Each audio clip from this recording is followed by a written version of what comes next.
This is probably the last one for the tea break. India need a wicket. Can they get a wicket with their last ball before tea? England have had a great session. Lead by 184. Sharma got anything? That should be 2 at least. Not great angle running here. I think it more than likely will end up in the boundary. He doesn't even know where it is. I don't think it has hit the boundary, but he doesn't know where it is. The ball isn't dead. I'm not too sure what's happening here. What took place? Now this is very interesting. Both batsmen were out of their ground. The ball came back. They took the bails off. Well, this is interesting. If it's not 4, this could be interesting. The ball has not touched the boundary as far as we can see. Assad is calling the batsmen back. They need to determine exactly what has taken place here. This is very interesting. Well, I don't think the ball was dead, was it? I think the batsman just assumed it was for 4, but I'm not sure the ball hit the rope. The batsman just walked off and didn't get in the crease, so the ball was still alive. And Bell and that just walked off. So, and Indian players have taken the bails off and appealed. So if this is not 4, it could be out.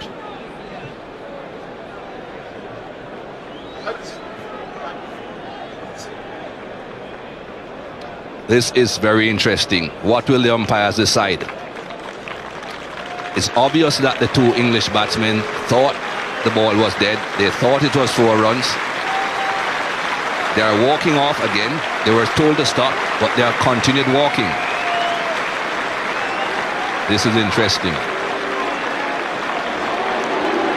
The television umpire is going to be getting involved here. They have asked for a replay. I just wonder if they've taken the bails off and asked for a replay to see who's out. To see if they've crossed at the time the bails actually come off. Now here's Bell walking past Morgan. There he is. Morgan's still in his crease, so I think Bell could be out here. I think Bell could be out. They've definitely appealed. They've definitely taken the bails off. The England players, they're pretty nonchalant about it, saying what's all the fuss about. But I think he could be in trouble here, Bell. Wow.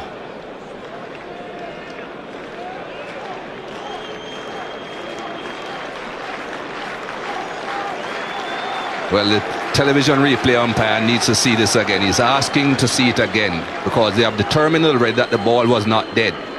Who is out? The bails are off.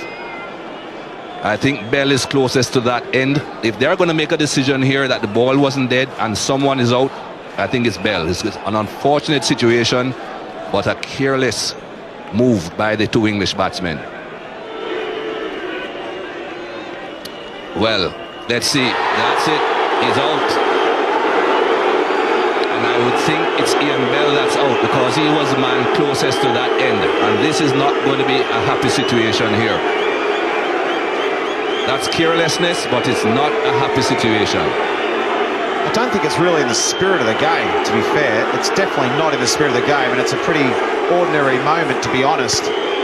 But if you go by the letter of the law, the ball was still alive and they just walked out of their crease. But in the spirit of the game, that's not on.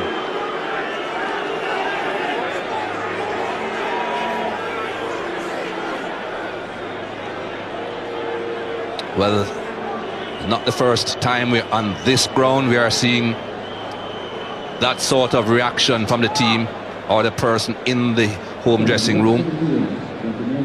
Well. And here it is again. Owen Morgan plays it down towards deep backward square. They run 2. They run 3 comfortably. Very comfortably. They assume that is 4. That's all I can say.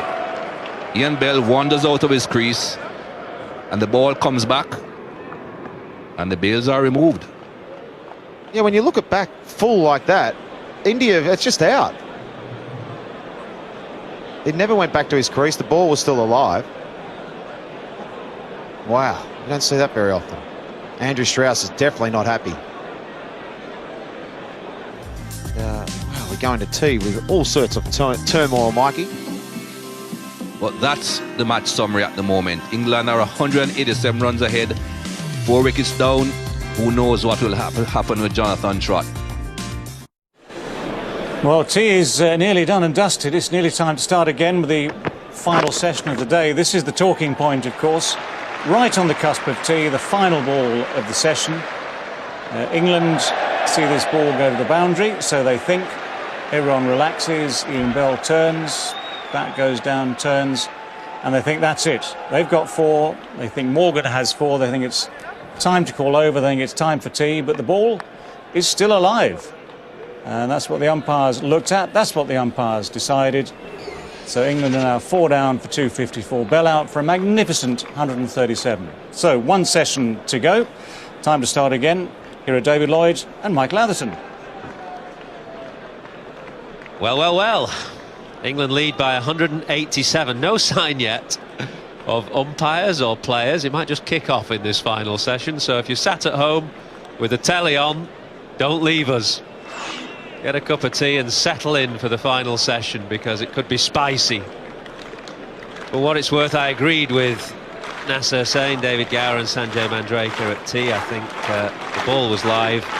Dhoni was perfectly within his rights to uphold the appeal. But the players, or the Indian players at least, left to booze. You saw Andrew Strauss come out onto the balcony, as did 1 or 2 other England players, with a look of utter disdain down towards the Indians. So they're clearly not happy. Ian Bell wasn't happy. And there's still no sign of any umpires. Don't know whether the umpires may have gone to the Indian dressing room and said, "Are you sure you want to uphold this appeal?" I don't know, I'm just guessing, but I think India are within their rights to do that. The ball was still live. Here they come.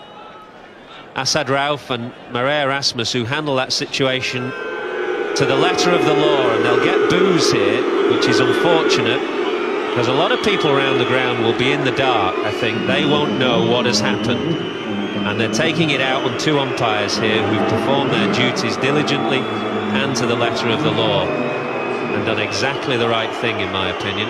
I've got a former umpire next to me. Bumble, maybe you'll have a different opinion, I don't know.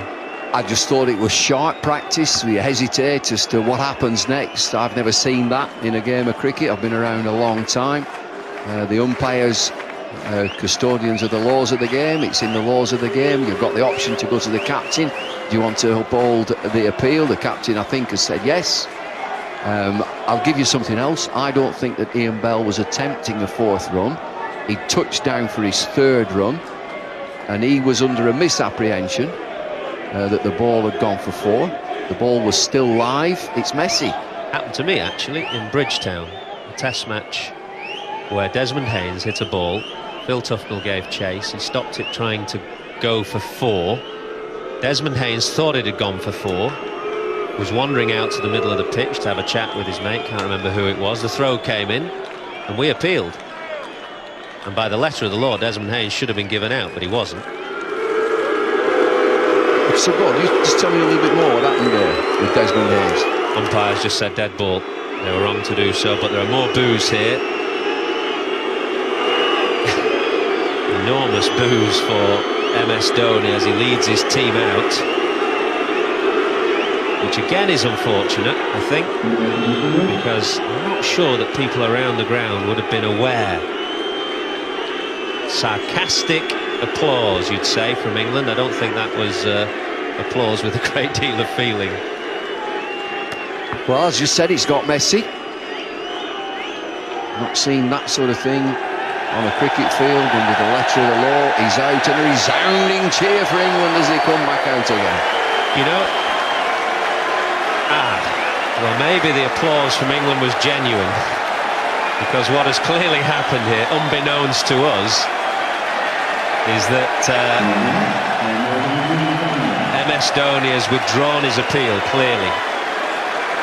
We're not aware of this, we're just talking off the cuff. Nobody has told us what has happened, but we can only assume that the umpires went to the Indian dressing room, asked MS Dhoni, and now MS Dhoni has withdrawn his appeal. So let's put it all to one side. There's huge applause now. MS Dhoni has gone from villain to hero in about 5 seconds.